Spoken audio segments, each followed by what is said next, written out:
ಸ್ನೇಹಿತರೆ ನಮಸ್ಕಾರ. ಈಗೊಂದು ಕರೆ ಬಂತು. ಒಂದು ಕನ್ನಡಿ ಹಾವು ಬಲೆಗೆ ಸಿಲುಕಿಕೊಂಡಿದೆ, ತಕ್ಷಣ ಬನ್ನಿ ಅಂಥೇಳಿ. ನಾನು ಹೇಳಿದೆ ಒಂದು ಫೋಟೋ ಕಳಿಸಿಕೊಡಿ, ಅದು ಯಾವ ಹಾವು ಅಂತ ನೋಡಬೇಕಲ್ಲ ಅಂತ ಹೇಳಿದೆ. ಅದಕ್ಕೆ ಇಲ್ಲ ಕನ್ನಡಿ ಹಾವೇ ಅದು, ನಾವು ಆಗಲೇ ನೋಡಿ ಆಗಿದೆ, ಬನ್ನಿ ಅಂತ ಹೇಳಿದರು. ಆದರೂ ನಾನು ಒತ್ತಾಯ ಮಾಡಿದೆ, ಒಂದು ಫೋಟೋ ಕಳಿಸಿಕೊಡಿ. ಯಾವುದಕ್ಕೂ ಕನ್ನಡಿ ಹಾವು ಆದರೆ ಅದನ್ನು ಹಿಡಿಬೇಕಾದ್ರೆ ಕೆಲವು ಕ್ರಮ ಇದೆ, ಜಾಗ್ರತೆ ವಹಿಸಬೇಕಾಗ್ತದೆ, ಅದಕ್ಕೆ ಬೇಕಾದಂಥ ಉಪಕರಣ ತರಬೇಕಾಗ್ತದೆ ಅಂತ ಹೇಳಿದೆ. ಫೋಟೋ ಕಳಿಸ್ಕೊಟ್ರು.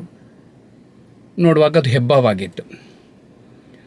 ನೋಡಿ, ನಮ್ಮ ಜನರ ಒಂದು ಹಾವುಗಳ ಬಗೆಗಿನ ಜ್ಞಾನ ನೋಡಿ. ಏನೂ ತಿಳಿದಿದ್ದರೂ ತಟ್ಟನೆ ತಪ್ಪೆಸರು ಕೊಟ್ಟು ಬಿಡ್ತೇವೆ.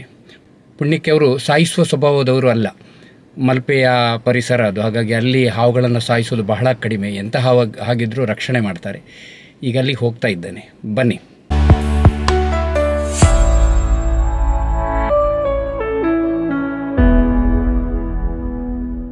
ಎಲ್ಲಿ ಉಂಟು ಸರ್ ರೀ ಕನ್ನಡಿ ಹಾವು?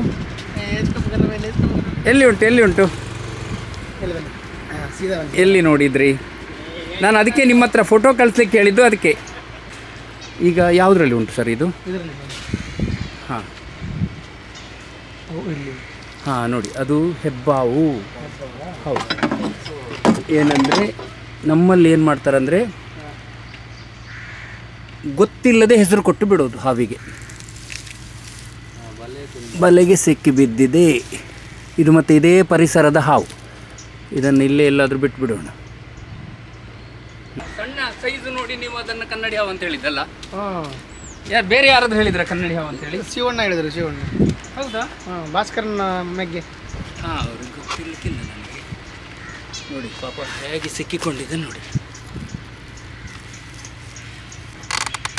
ಇದನ್ನು ಚಂದ ಮಾಡಿ ಕತ್ತರಿಸಿ, ಬಲೆ ಸ್ವಲ್ಪ ಹೋಗ್ತದೆ ನಿಮ್ಮದು. ಪರವಾಗಿಲ್ಲ ಕಟ್ ಮಾಡಿ ಇದು ಮಾಡಿ ಅಲ್ಲ?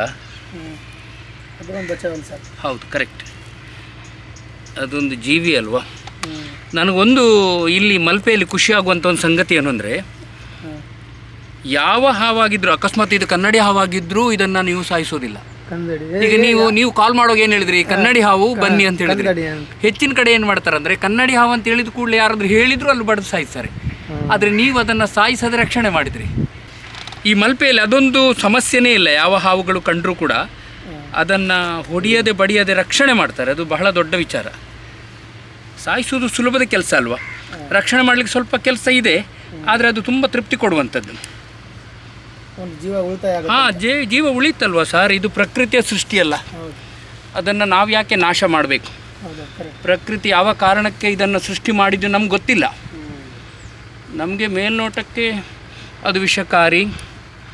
ಈಗ ಕನ್ನಡಿ ಹಾವು ಈ ಜಾಗದಲ್ಲಿದ್ದರೂ ನಾವು ಇದೇ ರೀತಿ ಕೆಲಸ ಮಾಡ್ತೇವೆ. ಏನು ಅಪಾಯ ಮಾಡದಿರುವಂಥ ಜೀವಿಗಳು. ನಾವು ನೋವು ಮಾಡಿದಾಗ ಮಾತ್ರ ಪ್ರತಿಕ್ರಿಯೆ ಅವುಗಳದ್ದು, ಇಲ್ಲದಿದ್ದರೆ ಏನೂ ತೊಂದರೆ ಮಾಡೋದಿಲ್ಲ. ಎಲ್ಲಿ ಹೋಗಿದೆ ಸರ್ ಅದರ ತಲೆ?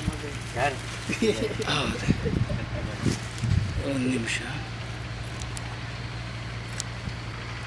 ಸಿಕ್ಕಾಪಟ್ಟೆ ಸುತ್ತ ಹಾಕ್ಕೊಂಡಿದೆ, ಒಳಗೊಳಗೆ ಹೋಗಿದೆ.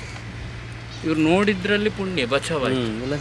ಸಾಯ್ತದೆ ಬಿಸಿಲು ಬಿದ್ದರೆ, ಒಂದು ಬಿಸಿಲು ಬಿದ್ದರೆ ಸಾಯ್ತದೆ. ಇಲ್ಲದಿದ್ದರೆ ಎಷ್ಟು ದಿನ ಇರ್ತದೆ? ಬಿಸಿಲು ಇಲ್ಲದಿದ್ದರೆ ವಾರಗಟ್ಟಲೆ ಇರ್ತದೆ. ಒಂದು ವಾರ ಏನೂ ಆಗೋದಿಲ್ಲ ಮಾಮೂಲಿಯಾಗಿ. ಗಾಯ ಆಗ್ತದೆ ಅಲ್ಲಲ್ಲಿ, ಬರೋದಿಲ್ಲ. ಹಾಂ, ಗಾಯ ಆದರೆ ಇರುವೆ ಬರ್ತದೆ. ಇರುವೆ ಬಂದರೆ ಇರುವೆ ಏನು ಮಾಡ್ತದೆ? ಗಾಯ ಆದ ಜಾಗದಲ್ಲಿರುವಂಥ ಲಿಕ್ವಿಡನ್ನು ಮೆಲ್ಲ ತಿನ್ಲಿಕ್ಕೆ ಶುರು ಮಾಡ್ತದೆ. ಮಾಂಸವನ್ನೇ ತಿಂತ ಹಾವನ್ನು ಮೆಲ್ಲ ಸಾಯಿಸ್ತದೆ. ನೋಡಿ, ಈಗ ತಲೆ ಮೇಲೆ ಬಂತು. ಈಗ ನೋಡಿ, ಕೈಗೆ ಕಚ್ಚುತ್ತೆ. ಈಗ ಕಚ್ಚುತ್ತೆ. ಅದು ಆತ್ಮರಕ್ಷಣೆ. ಈಗ ಅದು ಗೊತ್ತಿಲ್ಲ, ಬಿಡಿಸ್ತಿದ್ದೇವೆ ಅಂತ ಗೊತ್ತಿಲ್ಲ. ಬಲೆಯಲ್ಲಿ ಸಿಕ್ಕಿ ಬಿದ್ದಿದೆ, ಯಾರು ಅದನ್ನು ತೊಂದರೆ ಮಾಡ್ತಾ ಇದ್ದಾರೆ. ಹಾಗಾಗಿ ಕಚ್ಚಿ ಆತ್ಮರಕ್ಷಣೆ ಮಾಡ್ಕೊಳ್ಬೇಕನ್ನೋ ಆಲೋಚನೆ. ಏನು ಮಾಡೋದು, ಮೂಕ ಜೀವಿಗಳಲ್ವ ನಾವು. ಆದರೆ ನೋವಾದ ಕೂಡಲೇ ಬೊಬ್ಬೆ ಹೊಡಿತೇವೆ.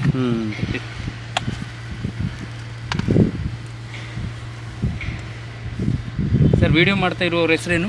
ಪ್ರವೀಣ್. ಇಲ್ಲಿ ಮಲ್ಪೆಯವರೇ? ನಾನು ನಿಮ್ಮನ್ನು ನೋಡಿ ವಾಪಸ್ ಬಂದ, ಗೊತ್ತಾಯ್ತು ನಂಗೆ. ಹೌದಾ?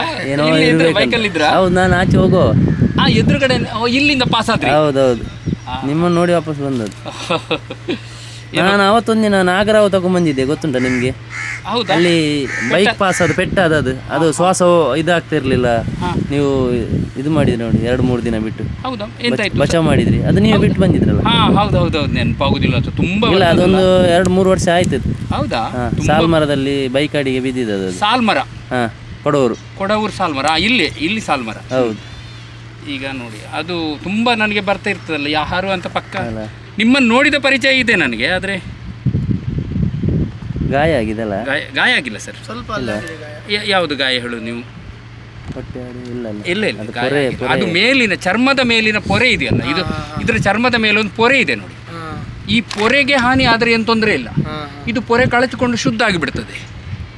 ಚರ್ಮಕ್ಕೆ ಇದಾದರೆ ಗಾಯ ಅದು ಗೊತ್ತಾಗ್ತದೆ ನೋಡಿ. ಇಲ್ಲಿ ಬಿಗ್ದಿದೆ ನೋಡಿ, ಈ ಜಾಗ ಬಿಗ್ದು ಹೋಗಿದೆ ನೋಡಿ. ಇದು ಸರಿ ಆಗ್ತದೆ, ಇದೇನು ತೊಂದರೆ ಇಲ್ಲ. ಇಲ್ಲಿ ಸ್ವಲ್ಪ ತೆಗೆದ್ರೆ ಆಯಿತು.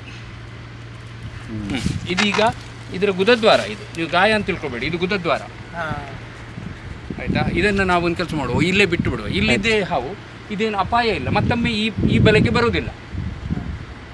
ಇದೇ ಜಾಗದ್ದಲ್ವಾ, ಬೇರೆ ಕಡೆ ನಾವು ಬಿಟ್ಟು ಬಿಡೋದು ಬೇಡ. ಮತ್ತು ವಿಷದ್ದಲ್ಲ, ನಿಮಗೆ ಹೆಬ್ಬವನ್ನು ನೋಡೋದು ಗುರುತಿಸೋದು ಒಂದೇ. ಇದು ಇಲ್ಲಿ ಬನ್ನಿ, ನೀವು ಕನ್ನಡಿ ಹಾವು ಅಂತ ಹೇಳಿದ್ರಿ, ಇದರ ಶರೀರ ನೋಡಿ.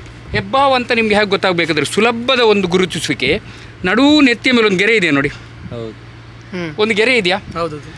ಈ ಗೆರೆ ಸಣ್ಣ ಹೆಬ್ಬಾವಿನ ಮರಿಯಿಂದ ಹಿಡಿದು ದೊಡ್ಡ ಹೆಬ್ಬಾವಿನವರೆಗೆ ಈ ಗೆರೆ ಇರ್ತದೆ. ಅದು ಗೆರೆ ಅಲ್ಲ? ಹಾಂ, ಈ ಗೆರೆ ಇದ್ದರೆ ಅದು ಕಡ್ಡಾಯವಾಗಿ ಹೆಬ್ಬಾವೆ. ನೀವು ಯಾರು ಏನು ಹೇಳಿದ್ರು ನಂಬೇಡಿ. ಈ ಗೆರೆ ನೋಡಿ, ಈ ಕಂದು ಬಣ್ಣದ 2 ಗೆರೆ ಇದೆ ನೋಡಿ ಆಚೆ ಈಚೆ. ಅದು ನಡುವು ನೆತ್ತಿಯಲ್ಲಿ ಒಂದು ಗೆರೆ. ಈ ಗೆರೆ ನೋಡಿದರೆ ಇದು ಹೆಬ್ಬಾವಿನ ಮರಿಯೇ. ನೀವು ಭಯ ಪಡುವ ಅಗತ್ಯನೇ ಇಲ್ಲ. ಸಲೀಸಾಗಿ ಓಡಿಸ್ಬೋದು, ಅಥವಾ ನೀವು ಈ ಥರ ಆದರೆ ಬಿಡಿಸ್ಬೋದು. ಇದು ಒಂದು ಗೆರೆಯನ್ನು ಗುರುಸ್ಕೊಳ್ಳಿ. ಈಗ ನಾವೇನು ಮಾಡೋಣ, ಇಲ್ಲಿ ರಿಲೀಸ್ ಮಾಡೋಣ ಬನ್ನಿ. ಇದು ನಮ್ದು ಚಪ್ರ ಎಲ್ಲ, ಇದು ನಮ್ದೇ. ಸೈಡ್ ಬಿಡ್ಲಿಕ್ಕೆ ಇದು ನಮ್ದೇ ಚಪ್ರ ಎಲ್ಲ. ಒಳಗೆ ಇಲ್ಲ, ಇನ್ನು ಸಿಗೋದಿಲ್ಲ ಸರ್ ಇದು ಈ ಜಾಗ ಬಿಡ್ತದೆ. ಈಗ ನಾನೀಗ ಇಲ್ಲಿ ಬಿಟ್ಟೆ ಅಲ್ವಾ, ಇದರ ಅರ್ಥ ಹಾವು ಇಲ್ಲಿ ಇರ್ತದಲ್ಲ. ಈ ಬಿಟ್ಟ ಜಾಗದಿಂದ ಇನ್ನು ಸಾಕಷ್ಟು ದೂರ ಓಡಿ ಹೋಗ್ತದೆ. ಯಾಕೆ ಹೋಗ್ತದೆ ಅಂದರೆ ಇಲ್ಲಿ ಅದಕ್ಕೆ ಅಪಾಯ ಆಗಿದೆ ಆಲ್ರೆಡಿ ಅಲ್ವಾ. ಬಲೆಯಲ್ಲಿ ಸಿಕ್ಕಿಕೊಂಡು ನೋವಾಗಿದೆ. ಈ ಪರಿಸರ ನನಗೆ ಸೂಕ್ತ ಅಲ್ಲ ಅಂತ ತಿಳ್ಕೊಳ್ತದೆ. ಯಾರಾದರೂ ನಿಮ್ಮ ಮನೆಯ ಎದುರುಗಡೆ ಒಂದು ಹಾವನ್ನು ತಂದು ಬಿಟ್ಟರು ಅಂತ ತಿಳ್ಕೊಳ್ಳಿ, ನಾಗರಹಾವನ್ನು. ನೀವು ಅದರ ಬಗ್ಗೆ ತಲೆ ಕೆಡಿಸ್ಕೊಳ್ಳಬೇಡಿ. ಯಾಕಂದರೆ ಬಿಟ್ಟ ಜಾಗದಿಂದ ಓಡ್ತದೆ ಹಾವು. ಒಂದು ಅರ್ಧ ಕಿಲೋಮೀಟರ್ ದೂರ ಆದರೂ ಓಡ್ತದೆ. ಹಾಗಾಗಿ ಅಲ್ಲಿ ಬಿಟ್ಟ ಜಾಗದಲ್ಲಿ ಹಾವು ಇರೋದಿಲ್ಲ. ಈಗ ಇದನ್ನು ಎಲ್ಲಾದರೂ ಪೊದೆಯಲ್ಲಿ ಬಿಟ್ಬಿಡೋಣ.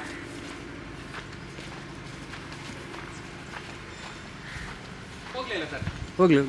ಇಲ್ಲಿ ಬಿಟ್ಬಿಡೋಣ. ಹಾಂ, ಬಿಡ್ಲಾ? ಆರಾಮ ಹೋಗಿ.